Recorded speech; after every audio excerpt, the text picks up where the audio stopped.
Assalomu. Akajon, nima ish bu? Assalomu alaykum. Aka g'isht terish kerak. Beramiz aka. Loy shuvoq qilish kerak. Qilamiz aka. Tom yopish kerak. Ha, kirasiz o'ylagan odam bizda. To'g'risizmi? Ha. Yana bitta problema bor ekan aka. Uyga tushuntirasiz akajon. Yuring, mashinani oching, bratan. Ustalarni ham kelgani yaxshi bo'ldi-da. Usta bo'lar salatga qarang qa. Qani. Azamat, bu karam salatmi yo pomidor salatmi? Ko'rmayapsizmi usta bu? Usta bovajonlar, hozir osh topib kelaman. 1 minut. Azamat, kolani ham ta'mi o'zgarib ketib jura. Qani. Yo bismillah.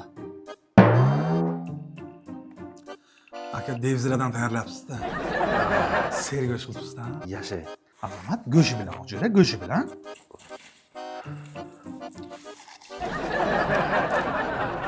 Oo! Qo'shiq bilan yeyman. Usta bo, ovqatdan keyin desertcha zo'r ketadi-da. Keliniz taxriga. Akajon, bitta zibatskiga ham bering ovqatdan keyin. Hozir. Mana uyingizda ishini ham qilib bo'lib, biza qaytamiz, usta rachot qilsangiz. Usta bo, usta puli semichga barter qilsak bo'lmaydi? Bizni bir fura simishga nima qilamiz aka? Usta bovajon, ishlaganlarni ko'rdim men. Bir qop semichga ham arzimaydi. Yomon yerga urib tashladi-ku bu Azamat. Sal qo'shing. Qo'shandasi, to'yonasi, bonisi, xolasiga, tog'asiga, pochchasiga, ustalarga, qudilarga ham mana. Hali ham simishgachilikka ishladik.